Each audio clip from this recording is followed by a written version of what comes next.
Hi, this is Jim Willis, and over the next couple of weeks, I'm going to be traveling back to Berlin, a city I've been to many times, to cover the 20th anniversary of the fall of the Berlin Wall, which for 3 decades stood as a visible reminder of the split between the communist world and the world of democracy and Western capitalism. I look forward to the trip. The anniversary itself takes place on November the 9th.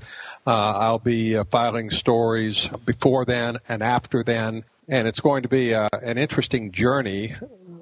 I've made a number of friends in Berlin over the last several years.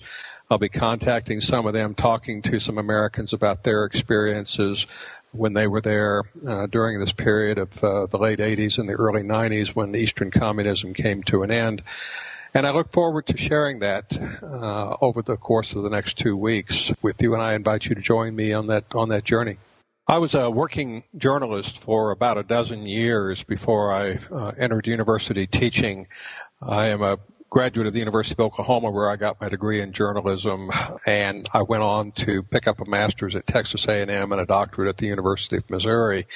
But in between those degrees, I worked for several newspapers, including the Oklahoman, who I will be filing these stories for, newsok.com, and for the Dallas Morning News.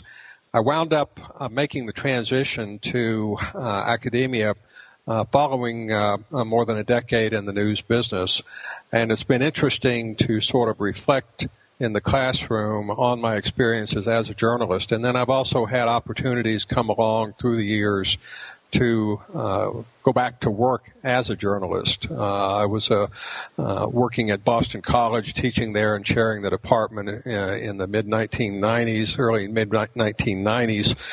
And I was home visiting my parents in Oklahoma City when the bombing occurred at the Murrah Federal Building there in Oklahoma City. I stayed on for about 3 months and covered the aftermath of that for a newspaper there in the Oklahoma City area.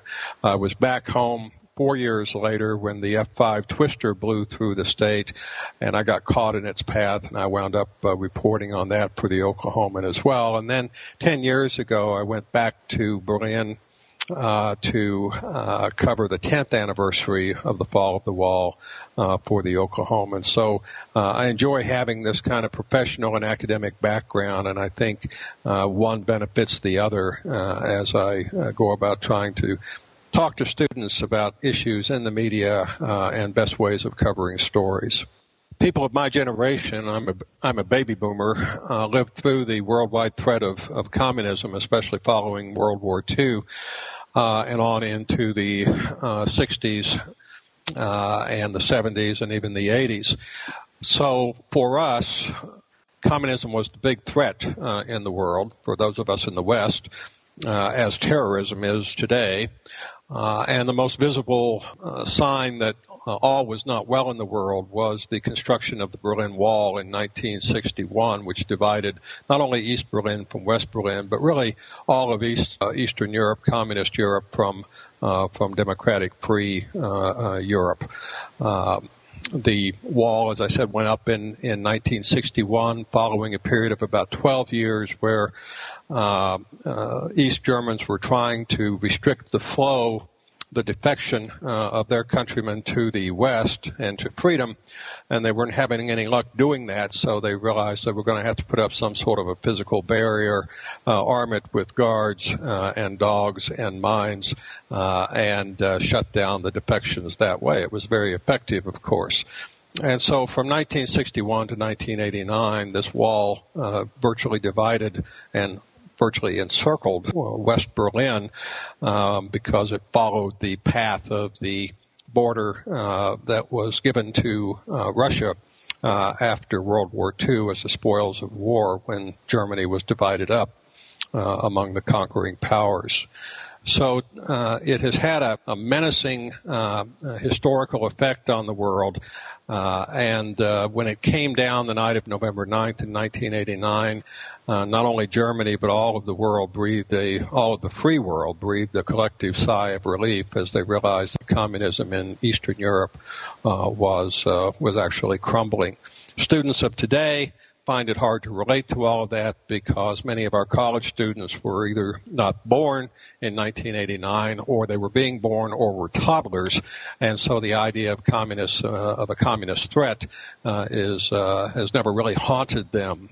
Indeed, the threat of international terrorism is the menace today. But for so many years, it was Eastern communism, and the fall of the wall signaled the end to that threat. Over the years, I've done a lot of work with Germans. We've engaged in various projects, both academics and myself, and also journalists. It'll be good to get back in touch with them. I'm actually going to be filing some of my pieces, some of my stories from the Berlin headquarters of German television's ADF, which is their large television news network over there. Certainly the events of that evening are going to commemorate the lives of hundreds who were killed as they tried to flee from East Germany to the safety of the West and were willing to risk their lives, and in fact many did lose their lives in that process. In 1999, when the hour was approaching that the wall actually was breached in 1989, the city of Berlin lit up flares all along the path that the wall took throughout and around the city of Berlin. Today there are only a few chunks of that wall that are left intact. The longest stretch runs for about 1.3 kilometers, and it's now called the East Side Gallery because that wall now is adorned with the artwork of 91 important artists, both East German and West Germans. So there are going to be a lot of activities that will be focusing on this, and of course the main event is going to be commemorating the actual opening of the wall that evening, which actually became a reality as a form of an accident. The border guards got confused. They didn't have any particular orders to keep people out that night. And once people started coming across, there was no closing the gate. So it will be interesting to go back and to celebrate all of that. So I look forward to having you join me. I think APU is going to be featuring some of the pieces that I send back, and I'll also be sharing them with the student newspaper there at APU, the Cause, and also KAPU Radio. And I look forward to as many of you as would like to join me in spirit on this journey. I'll be sending back photos and videos, etc., and some of those will be uploaded. And it should be interesting, enjoyable, and very definitely a worthy commemoration of a world-changing event.